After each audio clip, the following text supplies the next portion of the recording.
Halo semuanya, Assalamualaikum warahmatullahi wabarakatuh. Balik lagi nih sama saya. Pada video pembelajaran kali ini, kita akan membahas materi puisi dan kaitannya dengan kearifan lokal yang ada di daerah. Di sini saya mengambil daerah Sumatera Selatan karena ini asal saya sendiri. Nah, sebelum lanjut ke materi-materi yang akan kita bahas, kita perkenalan dulu nih. Karena ada pepatah yang mengatakan tidak kenal maka tidak sayang.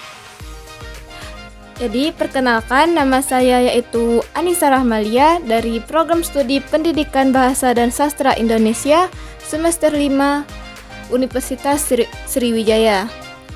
Langsung aja nih kita masuk ke materi pertama, yaitu definisi dari puisi dan kearifan lokal. Apa sih definisi dari puisi itu? Dan apa kaitannya dengan kearifan lokal? Jadi, puisi itu ialah bentuk karya sastra yang indah dan penuh dengan makna. Kata-kata yang dipilih dalam puisi itu harus cermat dalam menyampaikan perasaan, pikiran, ataupun pengalaman yang dirasakan penyair.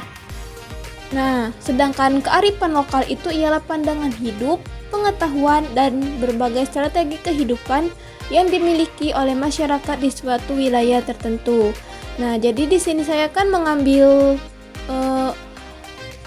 kearifan lokal dari Sumatera Selatan. Jadi saya akan mengkaitkan puisi dengan kearifan lokal di Sumatera Selatan.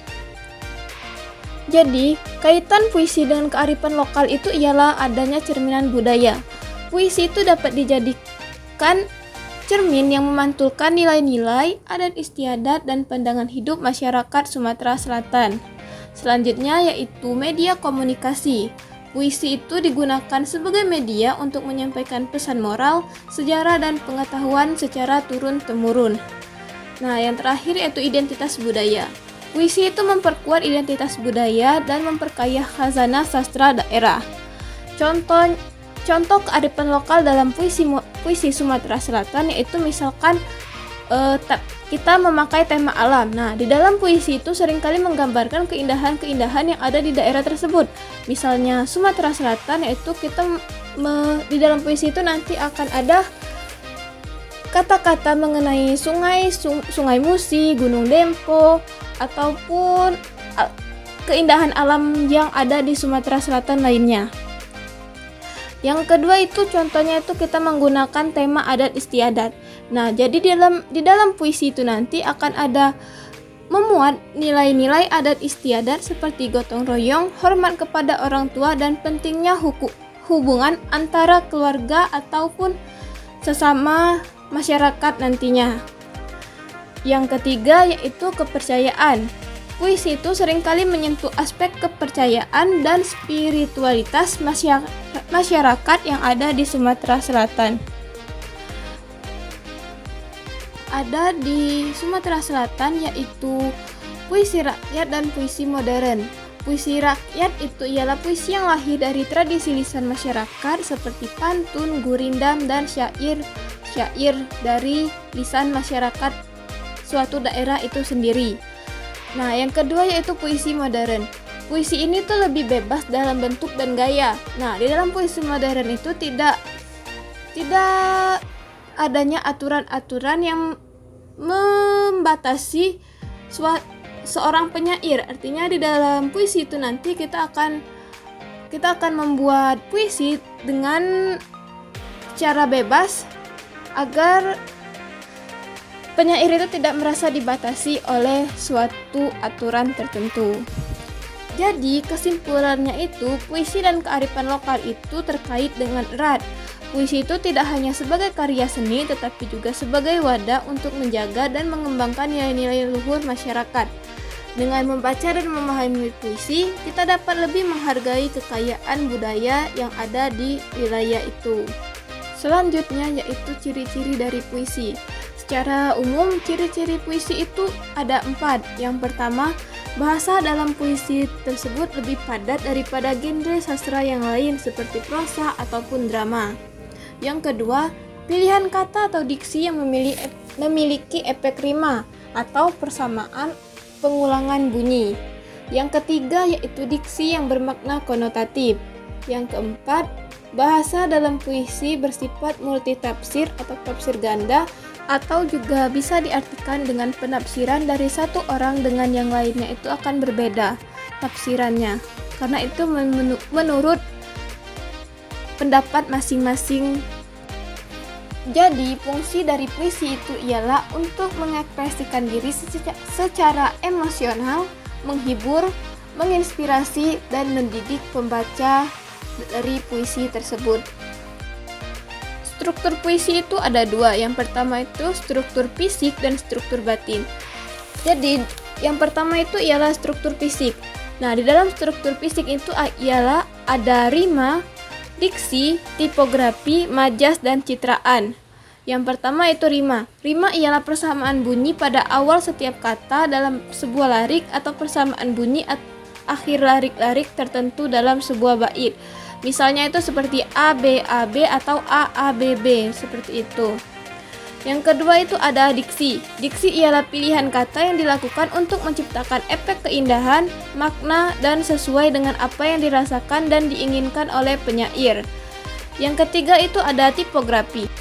Tipografi itu berkaitan dengan bentuk wujud puisi seperti pengaturan baris, penataan bait, atau jenis dan pola-pola huruf dalam puisi. Yang keempat itu ada majas. Majas adalah rangkaian kata yang digunakan untuk melukiskan atau membandingkan objek peristiwa sehingga menimbulkan efek keindahan dari penulisan puisi tersebut. Dan yang terakhir atau yang kelima itu ada imaji atau citraan. Citraan ialah rangkaian kata yang mampu memberikan gambaran terhadap imaji pembaca melalui citraan penglihatan, pendengaran, penciuman, perasaan, perabaan, dan pergerakan penyair. Nah, struktur yang kedua itu ialah struktur batin. Struktur batin dari puisi itu merupakan sebuah unsur pembangun puisi yang bersifat tersirat dan tidak bisa tertangkap secara indrawi seperti tema, nada, suasana, sikap penyair, dan amanan. Nah, yang pertama itu tema. Tema adalah gagasan pokok yang mendasar yang ingin diungkapkan sebagai penggambaran suasana batin atau respon penyair terhadap kenyataan yang terjadi. Yang kedua itu ada nada dan suasana. Nada itu berkaitan dengan sikap penyair terhadap pembaca, sedangkan suasana itu berkaitan dengan keadaan jiwa pembaca yang efek timbul setelah membaca puisi. Yang ketiga itu ada sikap dari penyair. Sikap penyair itu berkaitan dengan persoalan yang diangkat ke dalam puisi karyanya seperti membela, melawan, sinis, protes, pernyataan, atau mengungkapkan. Yang keempat itu ada amanan. Amanan ialah pesan moral yang penyair ingin sampaikan kepada pembaca. Biasanya itu disampaikan penyair secara tersirat. Dalam menulis puisi itu tidak ada langkah-langkah tertentu. Setiap penyair itu memiliki kebebasan sepenuhnya untuk berproses dalam menulis sebuah puisi. Namun, ada langkah-langkah umum yang dapat dicoba bila ingin menulis sebuah puisi. Yang pertama itu menentukan tema, terus yang kedua itu menentukan judul, tiga menentukan kata kunci, yang keempat pemilihan kata atau diksi, yang kelima menggunakan majas dan kiasan, yang keenam melakukan eksplorasi atau pengembangan bahan, dan yang ketujuh membaca ulang dan menyunting puisi.